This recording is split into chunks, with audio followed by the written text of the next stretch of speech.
жорға болмаса, бидің сәні келеме, боз етек көйлек кимесе, қыздың сәні келеме. Алған екі жолдастар, біреуін шық той басар, той дегенде дейді екен, томалайды қу басар. Ал қалайық билеңдер, билеріңізге сүйініп, асыңыздан шаттанып, қара жорға билініп, қосын барлық денеге, қан тарасын денеге. Қара жорға болмаса, тойдың сәні келмеме. Қара жорға ойнайдар, қой десе де қоймаңдар, қош жүректің шаттаған, дәл солай тойлаңдар. Келе бермес ыңғайға, дәл сондай күн қайда, ойнаңыздар жамаға, билеңіздер мұндайда.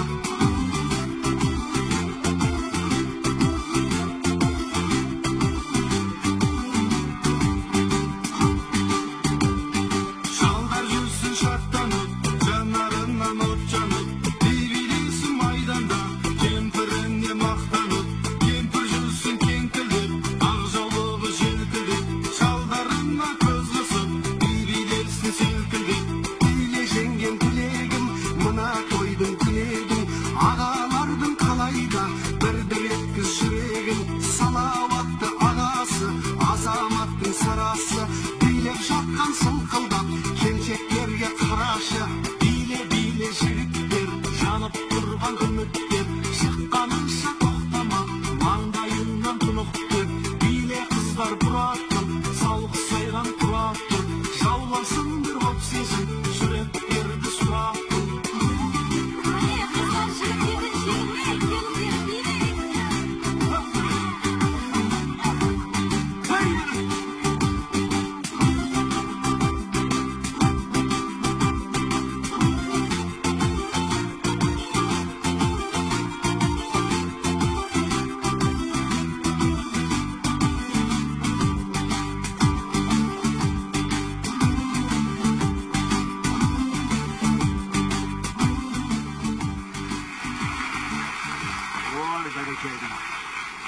Қара жорға болмаса, бидің сәні келер ме? Қос етек көйлек кимесе, қыздың сәні келер ме? Ассалаумағалейкум, ұлттық арнада айтуға оңай. Қара жорға биінің қазақ өнерінің есігін айқара ашқанына 20 жылға толған жоқ, бірақ жүректер тез жаулап алды. Бүгінде той думанға барсақ, қара жорға билемей қалсақ, көңіліміз толмайды. Мен қазір ортаға осы ғажап биді елге жеткізген Арыстан Ақсақалды шақырамын. Өнерге үлкен үлес қосқан қариямызды қошеметпен қарсы алайық. Қош келдіңіздер. Қош келдіңіз. Көрінесіз.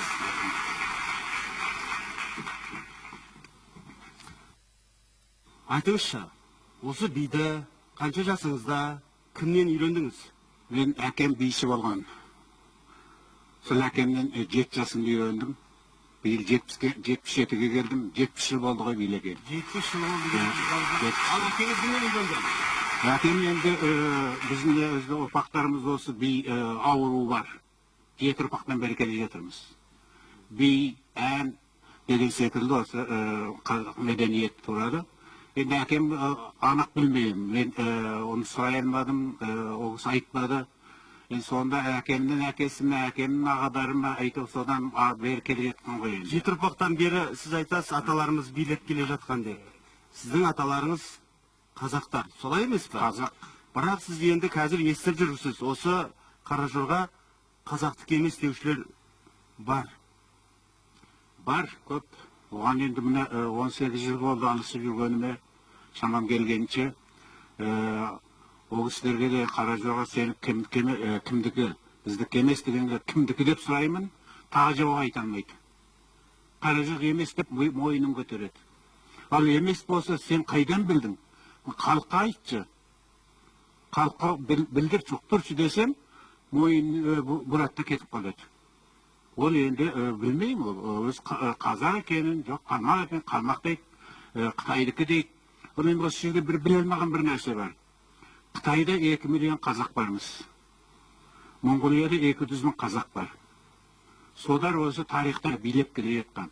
Ал Қазақстанда да бар болатын. Қазақстанда 1940 жылдардан бастап жаңа солақай саясат келгеннен кейін қазақта би жоқ, қазақ ән жоқ, қазақта күй жоқ, қолына таяқ ұстап мал баққан қойшылар деп жариялады ғой.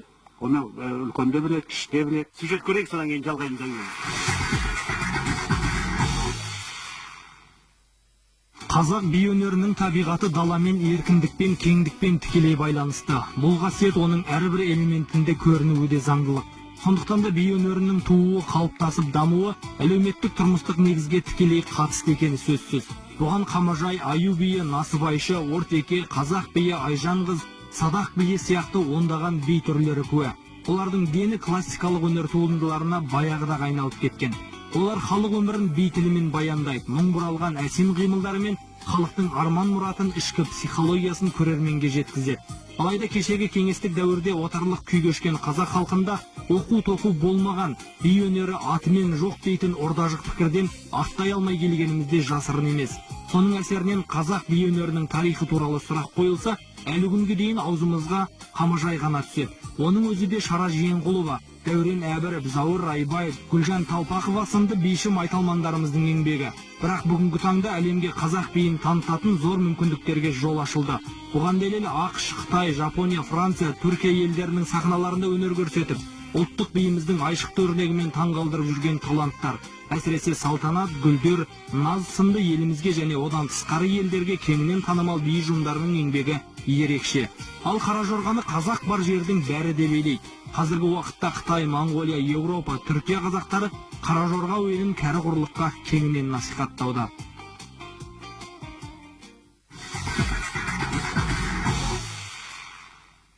Міне көрдіңіздер, қазақта қандай билердің барлығын, Қара Жорғаны бүкіл сырттағы біздің тарыдай шашырап кеткен қандастарымыздың бәрінің билейтінін.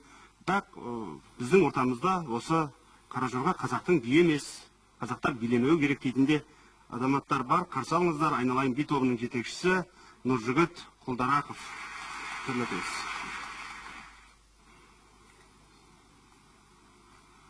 Нұреке, қош келдіңіз. Қазақта би болмаған дейсіз, сонда өзіңіз қалай билеп жүрсіз?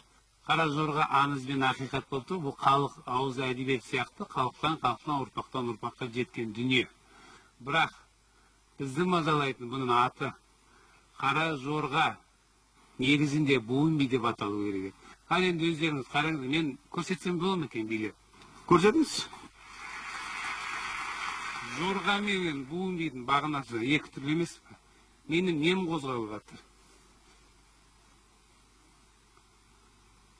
Не қозғалып жатыр? Буыным. А жорға ма? Жорға. Мен.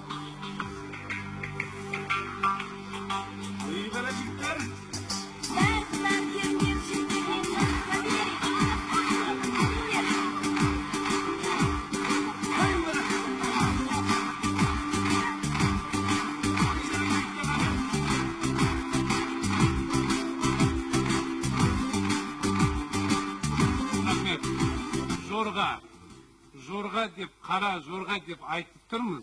Біз бірде қимыл Қара Жорғаның аттың қимыл көрмеді. Яғни сіз би бар дегенге қарсы емессіз. Тек атына ғана қарсысыз. Сіздің ойыңызша Қара Жорға биі ол бөлек, онда бүкіл дене кәдімгідей жорғалап билеу керек, ал буын биі ол бөлек. Көрейікші, бір қызық бейнелері бар.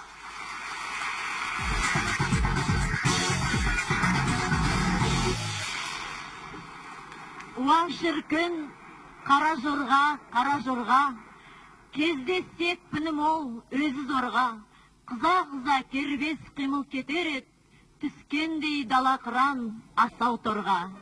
Халық биі Қара Жорға, орындайтын Қасымхан Нәбиев, Күрт ауданынан.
айтпақ болғаныңыз осы. Иә. Яғни қазақта Қаражорға дейтін би болған. Болған. Бірақ ол басқа би деп айтқыңыз келіп отыр ма сонда? Иә, аты мүлде бөлек болып тұр ғой. Қазіргі біз келе жатқан балалардың бәріне беріп жатыр, не айтып Қара жорға деп аты айтып тұр, бір жорғаның қимылы жоқ.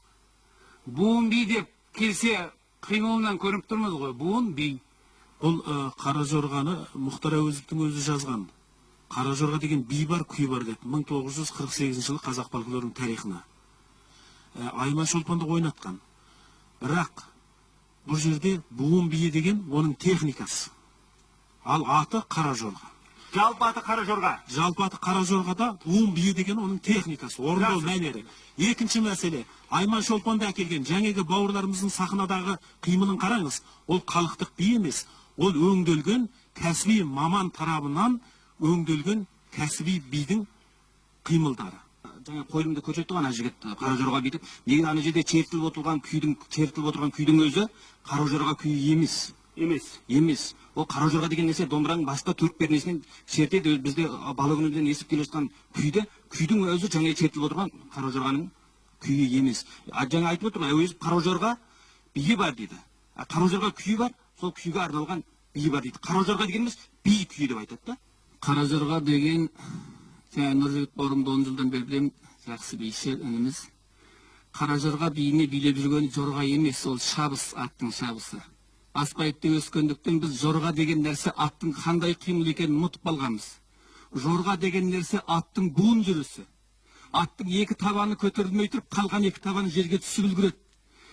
Табанымен жер баспайтын жорға дейді. Ат зіркілдемейді. Бұл жерде Қаражорға деген нәрсе аттың үстінде жүріп, егер қимылдап көрсеңіз, Қаражорға биі толық буын биімен келеді. Сондықтан Қаражорға дегеннің өзі аттың өзінің буын биі. Бағанағы сіздің неғызғаныңыз атпен шауып келесіз. Аттап секірмейсіз. Ол секірмейді жорға. Сондықтан мына Қаражорға деген түсініктегі қимылға келмей тұр. Бұл алғашында негізінде Дәурен Әберов марқұмның өзі айтып кеткен. Бұның алғашқы келген жері Монғолиялардан келген. Сол кездегі балуандар шыққан кезде өздерінің жаңағы денелерімен, қимылдарымен өзінің несін көрсеткен. Сюжет көрейік, содан кейін жалғаймыз. Қытайдан келген деп айтады, бірақ қазақтың деген. Бұрынғы ойында аталарыңызда бір үлкен кісілерде осы биді билегендер бар ма? Жоқ, ондай болған жоқ. Біздің заманымызда би жолады. 2-3 жыл болды ғой, оның шыққанымыз. Қазақтың биі деп ойлаймын. Моңғолдан или Қытайдан келген не ғой? Қазақтың биі емес. Қазақта би қамажай болған енді. Ал енді еркектер, ер адамдар билейді деп естіген емеспін. Еститін болса, шал кемпірлердің еститін еп осындай биіміз бар деп. Менің ойымша қазақтың ғой ол. Бүгін әке атамды бәрі айтып жүрген қазақтан тәптесті. Монгол елінің биі, потому что біздің қазақтар никогда в жизни билемеген. Атта шауып жүрсе, кім билейді, дұрыс па? Ежелден келе жатқан өзіміздің қазақтың қара жорғасы деп ойлаймын, моңғолдан емес, осы қазақтың шынайы өзінің ежелден, яғни ата бабамыздан келе жатқан би деп ойлаймыз. Сіздер? Сол қазақтың биі деп ойлаймын. Қара жорға кімнің биі деген сұрағымызға көшедегі көпшілік осылай деп жауап қатты. Әркім әртүрлі пікір айтады. Бір анығы барлығының уәжі мұндай бидің бар екенін ата-бабаларымыз айтпап еді дегенге саяды. Ал ежелгі Қытай жазбаларын парақтап көрген ғалымдар таң патшалығы тұсында жылқы биі атты бидің кең тарағанын дәлел ретінде келтірсе керек. Алайда бүгінгі өнертанушылар қара жорға биін іс-қимылына қарай 3 түрге жіктейді. Біріншісі бақсы биі. Оны шамандық дәуірден келе жатқан би деп дәлелдеушілер қолдайды. Екіншісі буын биі. Бұл атаудағы би түрін алғаш рет Қазақстан халқы Германиядан келген ақсақал Арыстан Тосынұлынан көрген. Кейбір тарихшылар 1970 жылы Қытайдың Гансу өлкесінен табылған петроглифтерді мысалға ала отырып, қара жорға биінің тарихы 2500 жылдан асады деп топшылайды. Өйткені тасқа қашалып салынған суреттерде би қимылдарының айна қатесіздігі мен басына үкі таққан адамдардың кескіні еріксіз таңдай қақтырады. Ал қазіргі қара жорға биін Қытайда өмір сүретін қазақ қандастарымыз таныстырды. Олар халық биі салгүренген мәтін жазып, ел арасына ән қылып таратқан. Содан бері бұл би қазақ даласын еркін жайлады деуге болады. Тіпті бұрнағы жылы Шыңжаң орталығында Қазақ-Қытай аралас 10 000 адам қара жорға биін бір уақытта билеп, рекордтық көрсеткішке де ұмтылған. Бірақ Гиннестің кітабына әзірше ене қоймапты. Ең бірінші жылқы жануарын үйреткен кім білесің бе? Қолды үйреткен осы көшпенді қазақ. Иә, оны әлемдік ғалымдар Әлемдік ғалымдар мойындаған, дәлелденген. Сол кезде жылқының әрбір қимылын, асаулығын, жорғасын, жол жорғасын, жүрісін, шабысын бәрін бірінші дәлелдеп берген қазақ. Қытай деректерінде де ашық жазылған. Мен 4 мемлекетке бардым осы үшін. Сонда жанды деректер алып келдім. Қытайдың Шанхайдағы үлкен мынау суретті журналы бар. Сонда былай деп жазылған, 83 жылы шыққан. Хан патшалығы тұсында дейді, қазақтың мынау атқа мінген көшпенділер деп жазылған. Солардың биі Қытай ордасының 9-шы тармағына енгізілді деп тұрып жазылған. Сонда жылқы биі деп айтады. Сонда Лая Маузының алдында биленеді. Соны Қытайдың өзі, бұл Қытайдікі, Моңғолдікі деген өтірік бауырым. Ең алдымен біз таласпайық. Бұл таза қазақтікі деп айтуға болады. Ананікі, мынанікі емес, таза қазақтікі. Екінші нәрсе, бұл жаңағы сенің айтып отырған қазіргі заманға үйлестіріп көрсетіп отырсың ғой. Ол буынмен биленетіні рас. Оған бәріміз мойындаймыз, буынмен биленеді. Тек сенің билегенің жаңағы аттың шабысы, жүрісі. Су төгілмейтін жорға дейді, су жорға дейді.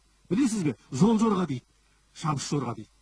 Осындай жорғаның да түр-түрі бар. Бұған қарап отырып қазақтар осы қимылына бәріне қарап қара жорға биін шығарған. 1,5 ғасыр бұрын 500 қара жорға жылқыменен табақпенен ет тартқан, мынау Алтай өңірінде. Сол кезде 500 қара жорға жылқы тайпалып келе жатқан кезде ақындарымыз бірінші рет 1,5 ғасырдың алдында сөз жазған. Онда жаңағыдай кемпір жүрсе кеңкілдеп, ақжаулық желкілдеп деген сөз жазған жоқ.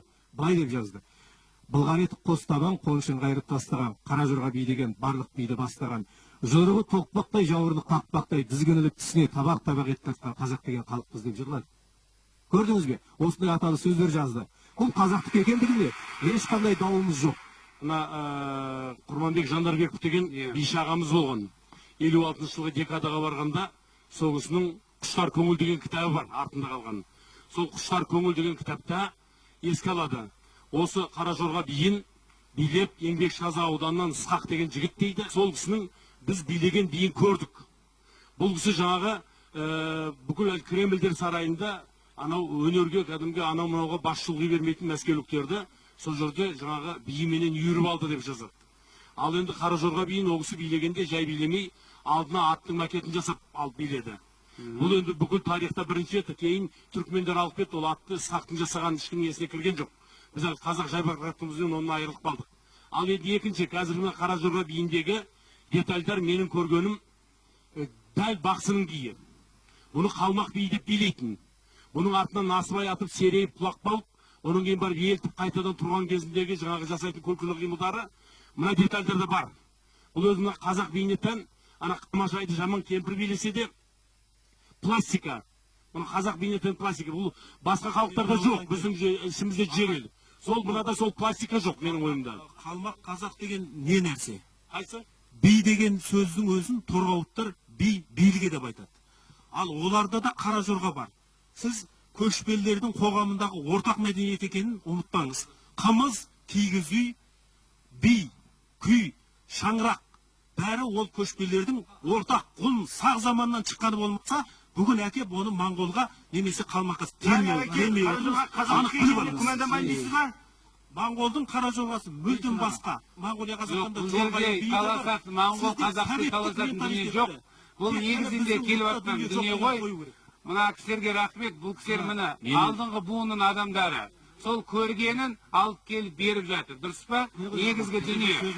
Ал бірақ соны дұрыс жеткізу керек келешектегі балаларға да. Сабыр етіңіздер. Біз қазақтікі дейміз, біреуміз моңғолдікі дейміз, біреуміз қалмақтікі дейміз. Ал біздің келесі кейіпкеріміз айтады, бұл жалпы түркі тілдес халықтардың бәріне ортақ би деп. Қарсы алыңыздар, Сайд Омар. Ал Сәкен, сіз айтасыз, бұл бәрімізге ортақ би деп, солай ма? Енді 2500 жылдан бері бұл бидің тарихы бар болған болса, ол кезде қазақ халқының атауды басқаша болған ғой ол кезде. Дұрыс па? Ол кезде түрк тілдес халық дедік пе, жоқ сақ халық дедік пе. Енді сол уақыттан бері келе жатқан болса, ол уақыттан кейін қазақтан бөлініп қанша ұлттар басқа жақтарға көшіп кетті. енді қазақ халқының ішінен жаңағы ең соңғы бөлініп шыққан мынау ноғай, қарашай, балқар, құмық дегендердің мысалы үшін олардың да жаңа бізге тіл жағынан өте жақындықтары бар. Жеке өзімнің ойым енді бұл буын биі, бұл өте денсаулыққа пайдалы, бір қазақтың бір рухын көтеретін, өткен мағынасы терең бір би. Бірақ тек қара жорға, осы қазақты қара жорға арқылы тек тану керек деген сондай оңға мен өз жеке басым. Қара жорға кімдікі деп санайсыз сонымен? Енді бұл жалпы түркітілдес халықтардың биі деп санаймын. Иә. Тағы да бір қызық бейне материал бар. Қарайық. Бұны түрік ағайындар билейді. Қара оғлан түркиялық жазушы Суат Ялаз шығармасының қаһарманы ретінде өмірге келген фильм. Бұндағы кейіпкер 13 ғасырдағы Шыңғысхан билігі кезінде өмір сүреді. Ширақ, ақылды, батыл, мықты жас батыр ретінде сомдалған Қара оғлан әділетсіздікке қарсы күресуші тұлға. Ол атақты Жамұқаның зұлымдықтарына тойтарыс береді. Бұл кейіпкерді түрік халқы қатты ұнатыпты. Осыны аңғарған жазушы Суат Ялаз шығармасын кино мелодиясы қара жорғамыз. Қара жорғаның арғы тегі тек 8 ақ тәкіттен құралады. Араласпа өлшем 4-4 және 12-4 аралас жүреді. Би қара жорға ғой. Билеп тұрғаны қара жорға, бірақ мелодиясы қара жорға емес. Біз қара жорғаны моңғолмен, моңғолды қара жорғамен шатастырмайық. Бұны айтып отырған өйткені мына жаным қар деген жүрдек қара ат деген моңғолдың үлкен симфониялық күйі бар. Бұның авторы Чойдын деген адам. Мен өзім сазгер ретінде осылай айта аламын да, тек жүрдек қара ат дейді, жаным қар деп атайды бұны. Ал енді қара жорғаның жаңағы айтып отырған мелодиямыз тек ең бастағы мелодиясын маған атам 1983 жылы алдын алып отырып нағашы атам Жәмет Мұсаұлы үйреткен. Бұнда тек 8 ақ тәкіт. Содан қайталанып отырады. Шертіп көрсетуге болады.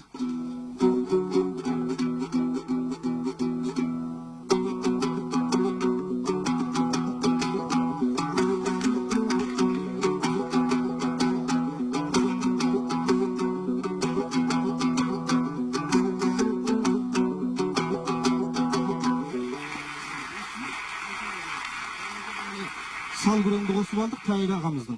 Оған қосып келіншекті қосып алдық. Соны араластырып қойыртпақ бір басқа бір композиция құрап отырмыз. Негізі қара жорға биі тек қана осы күймен үйлену керек. Солай емес пе? Осылай өрбу керек. Сол Түркиядағы жаңа жүрген жастарымыз осы. О zaman жаңа жігітіміз айтты ғой, күйі ол емес деп. О zaman бізде күйі қайда, не қайда? Домбыра қайда? Әйтеу қазақтың қара жорғасы деп, бір жақ алақан, бір жақ ананы мынаны жиып, өзімізше ойнаған ойынымыз. Ал әзір, заманға қарай.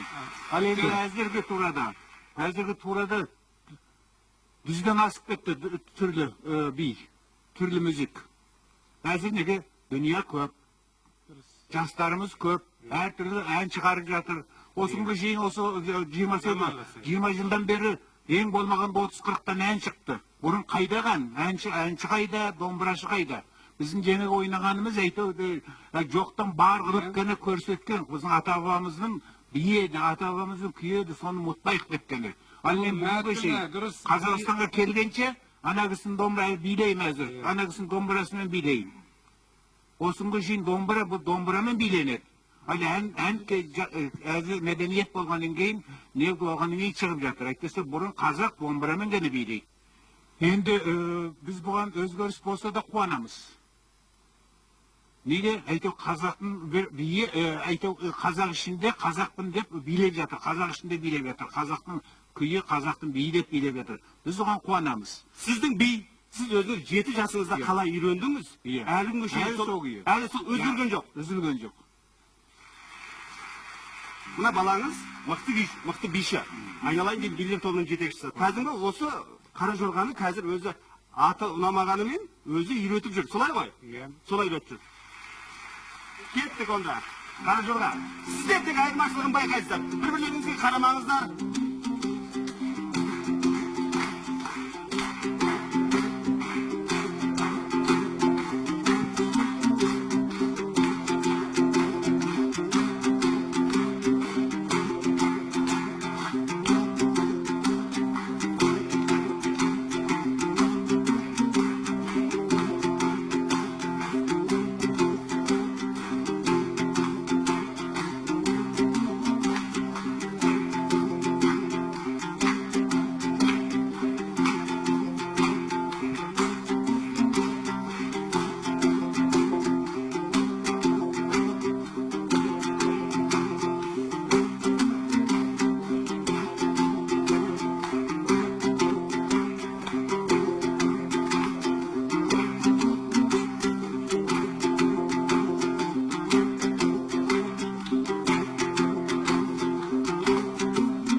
Арыстан ағаның биі енді сол бір кездегі Түркияға алып барған қазақтардың арасында қалған түрі ғой.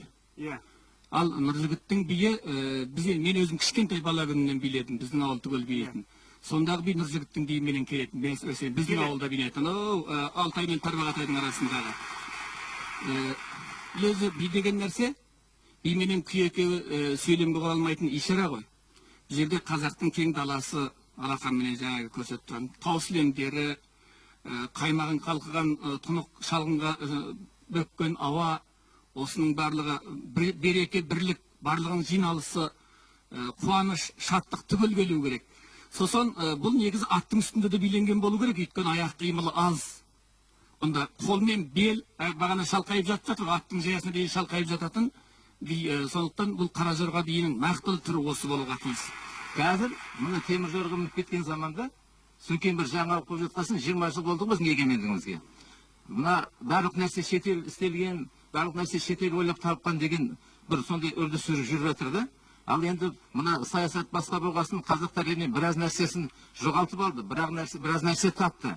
Жаңағы Москвада, декадада Қаражорға биленген рас. Бірақ қазақтар көп мәдени мұра қалдырған өзі. Сондықтан бұл қазақтың биі. Қазақтың би емес деп айтуға болмайды бұны. Би болған соң, биде жаңа қимыл табу өте қиын нәрсе. Дамиды, кейбір қалады. Сондықтан мына Қаражорғаның жаңағы бүйтіп мынандай халық алып кеткен тағы бір себебі бар. Себебі басқа халықтарда билеп кететін билер көп.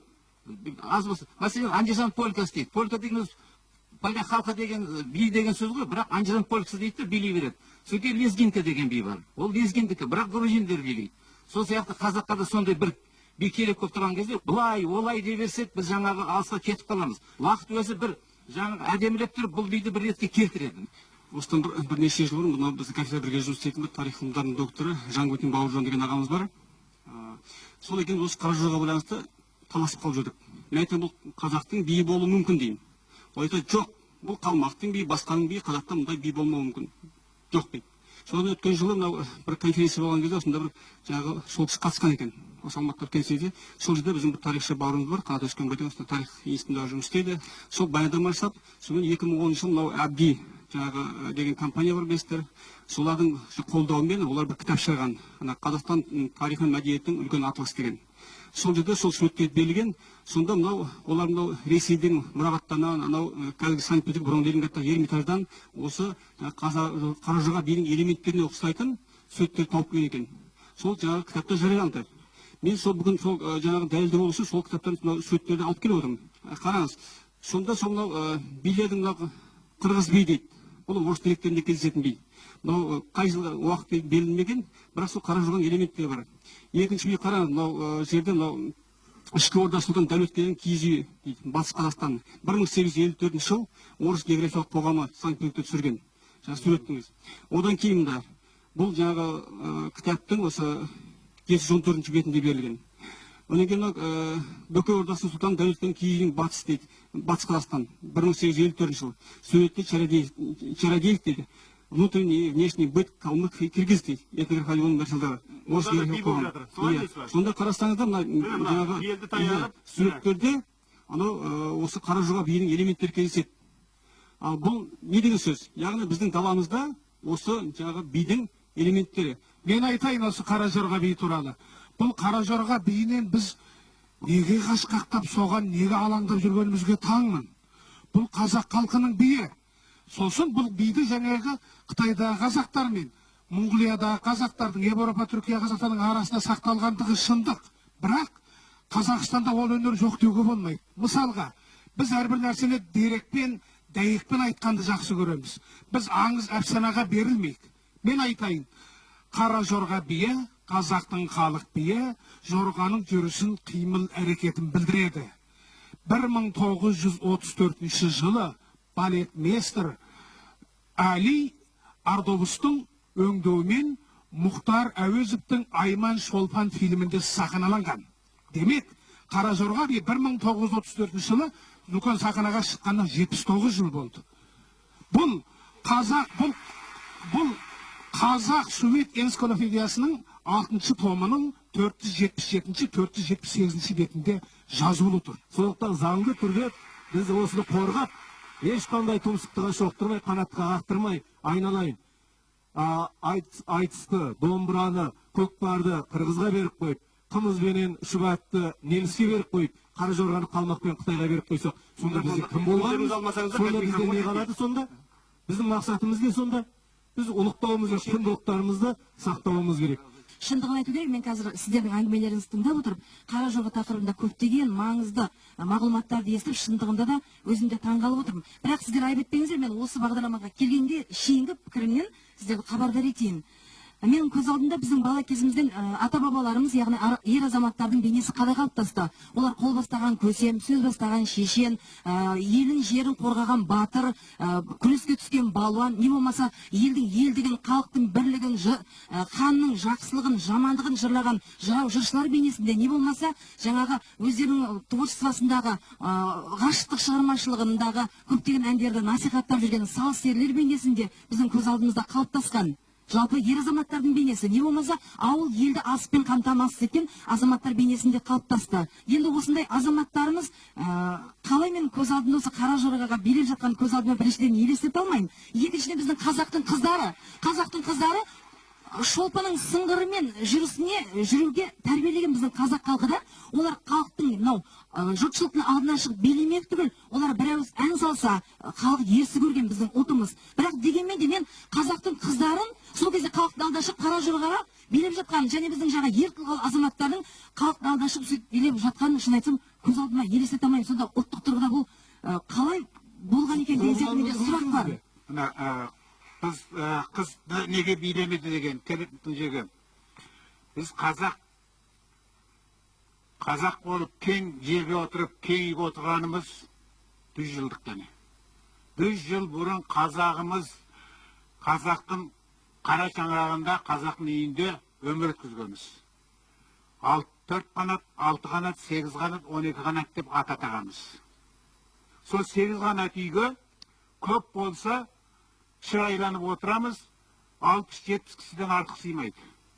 Мен сол қазақтың 6 қанат үйінде өмір өткізіп, содан өскен адаммын. Көне дәстүр бойынша сақтап қалған. Осы бейім сол 6 қанат үйдің ішінде билеп өскен адаммын. Сонда бұлай отырғанда 70-80 кісі қанша жер қалады? Міне, мен мына жерден артық билей алмаймын. Ал қыздар неге билемейді дейміз? Қыз бұрын әдеміміз болған, тәрбиеміз болған, киіміміз әртүрлі болған. Сондықтан қызбенен жігіт билеуге жер таламаған. Үлкендердің алдында билемеген. Үлкендерге құрмет еткен, үлкендердің жанында қызбенен жігіт билемеген, бір-біріне қарап күліп ойнамаған. Сонда бірге бір әтілетіреге бір қыз бір жігіт сыймай қалған. Ал негізі әйтпесе қыздарға билеу ерсі емес қой. Жоқ, ерсі емес. Қара жорғаны тыңда. Кеуде ашылмайды, кіндік көрінбейді. Бөксемен билемейді. Тек қана қазақтың ұлттық киімі, қос етек көйлегі, солай ғой, үкілі тақиясымен кәдімгі ұлттық киіміміз де дәріптеледі бұл жерде. Мен қара жорғаға қыздар билетпеймін. Себебі оның музыкасы мен қимылында мен қыз баланы көрмеймін өзім. Себебі өткенде бір келгенде ақсақалды көрсеттіңіздер осыдан 10 жыл бұрын. Қыздар шалқайып жатыр, үстіне жігіттер шалқайып жатыр. Міне, мен мұндай нәрсені ерсіз санаймын. Сіз айтып, бұл бөксемен бірдей айырмашылығын көрмейсіз бе?